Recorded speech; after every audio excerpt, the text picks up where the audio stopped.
那也让我接下来介绍雅虎全球的 Chief Revenue Officer， 全球的营收长 Miss Lisa Utzschneider 来跟我们一起来分享雅虎的 Maven 方向。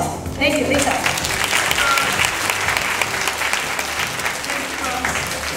Good morning. There are two places. Good morning. I heard something. There are two places where I spend a lot of my time these days. In airports and in apps. How many of you live that way? And a few weeks ago, I was in the San Francisco airport and waiting for my flight, and I live on my airline app, and I got an alert. 2-hour delay due to 2-hour delay back to New York due to mechanical difficulty. And a woman was sitting right across from me at the airport. It hadn't been announced. And she said, "Did you get that?" And I said, "Yeah, I got my alert. Did you get your alert?" And she said, "I did." And then she looked at me and asked, "Who's going to tell him?" Meaning the gate agent of the airline, because everyone else had no idea. So I said, "Be my guest." So she stood up, she walked across the airport floor, and she went up to the gate agent and said, "Your app, your airline app, told me there's a 2-hour delay due to mechanical difficulty. I think you should announce it so that all of your customers know. I'm also happy to teach you how to download your app." It's a true story. My jaw dropped. But how to download your app so that you're as informed as your customers. And when you think about that example, it's not even that the consumer's empowered by data, the consumer's in charge. And as marketers, that completely changes the dynamics between marketers and consumers. And at Yahoo, we think of data as the new currency, as a medium of exchange in value between marketers and consumers. And today I'm just going to spend a few minutes talking about what data and Yahoo data means for you as marketers and also as consumers. I'll talk about insights, targeting, and measurement. But before I get into that, just want to mention Mavens. I know Rose mentioned it. I had someone translating for me. But Mavens is a really important strategy for Yahoo. Mavens stands for mobile, video, native, and social. And the reason why we're focused on Mavens today is because that's where consumers are spending all of their time. But today, what I'm going to talk about in particular is on our phones. And before I get into it, I just want to give a round of applause and thank you for all of the great work that you're doing with Yahoo across our Mavens platform. Thank you. Okay, so let's talk about insights.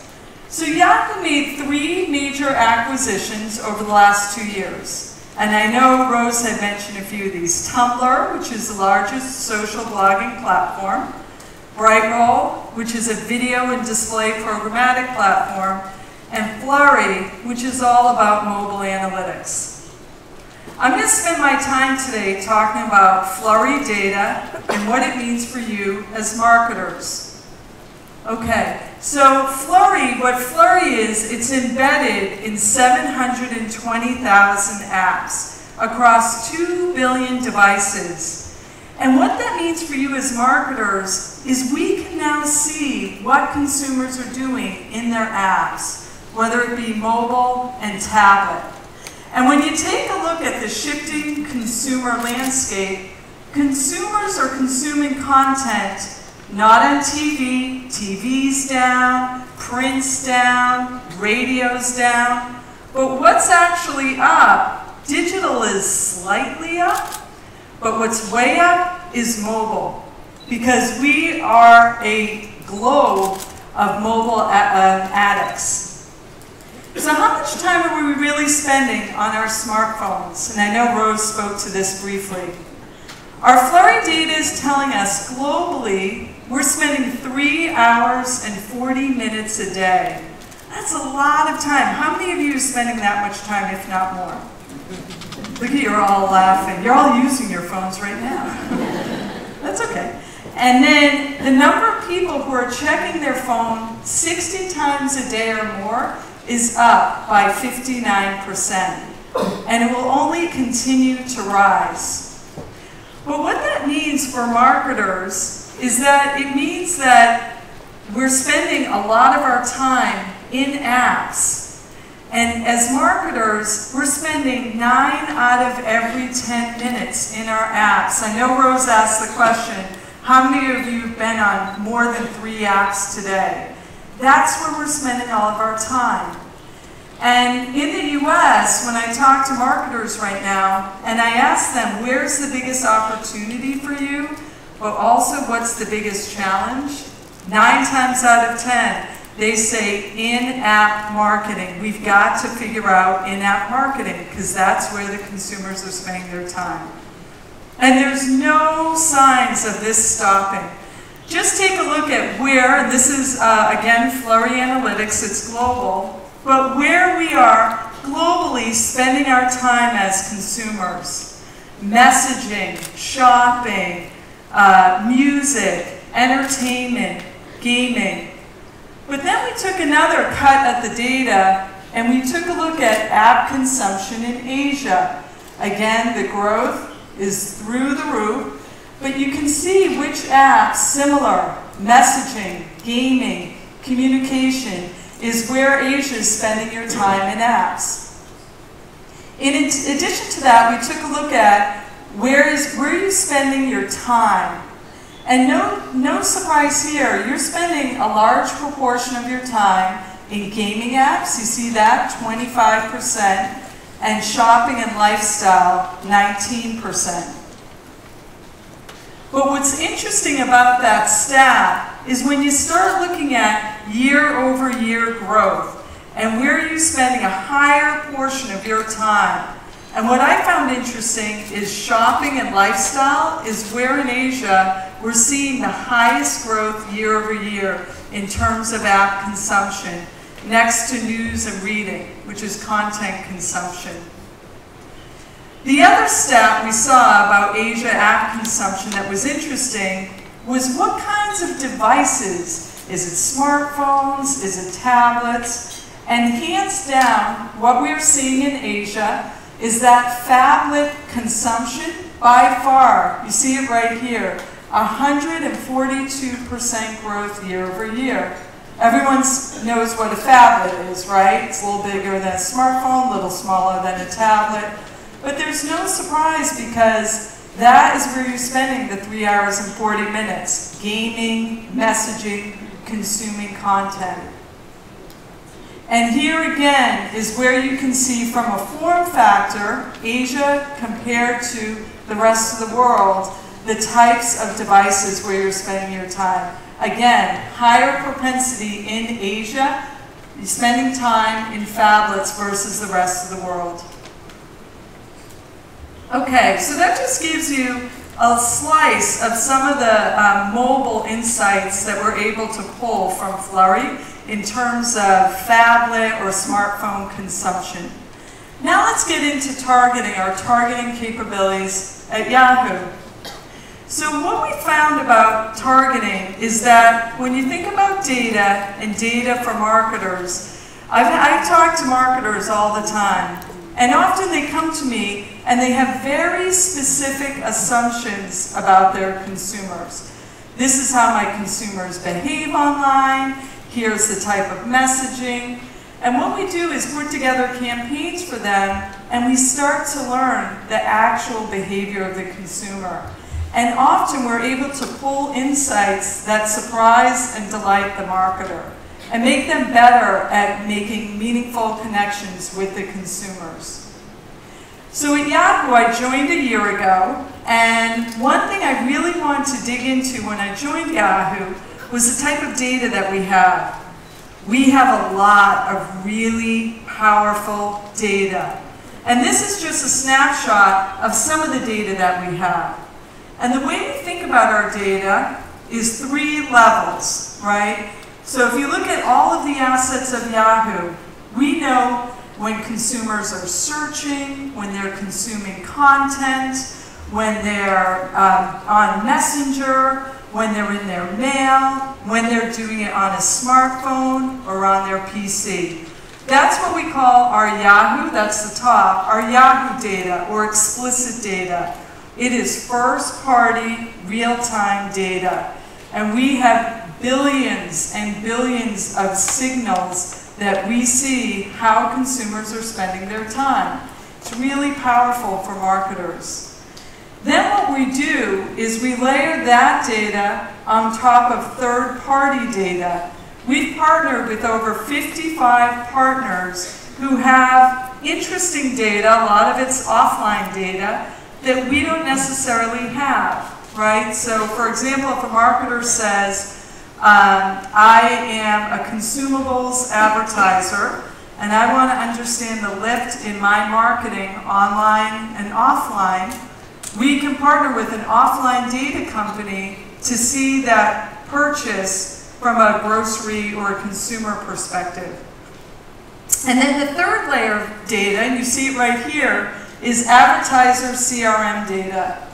And that's something we started doing more and more of, is partnering with marketers who bring their data to us. And we say, okay, let's combine Yahoo data with your data, again, to deliver a more relevant and meaningful message. And one example I want to share with you, getting back to my travel theme, is about a travel advertiser who we worked with. And we put together a more targeted campaign for them, again, so they could have a more meaningful connection with the consumer. And what we found is that 65% of personal air travelers conduct at least one airline search 4 weeks before taking their trip. So let me walk you through an example. So let's use me, Lisa. And I always book a family vacation in the winter to Florida, okay? So this airline travel company, they could deliver me a very basic, unpersonalized ad. Book your next vacation. It says nothing about me. It says nothing about the fact that I do this every year. I do it in the winter. I take my family. I go to Florida. I bet the ROI on this campaign doesn't perform very well. But let's start looking at the different signals that Yahoo has and starting to extract those signals about me and how I spend my time on Yahoo and how we improve the targeting of this campaign. Yahoo also knows that I search cheap flights to Orlando, right? That's the signal where Yahoo says, okay, here's personalized messaging we can deliver to Lisa so that we can make a more meaningful connection to her. Take it one step further. You know, Yahoo knows, on my smartphone, I live in New York City because of my geolocation data. Again, one step further, cheap flights from JFK, a New York airport, to Orlando.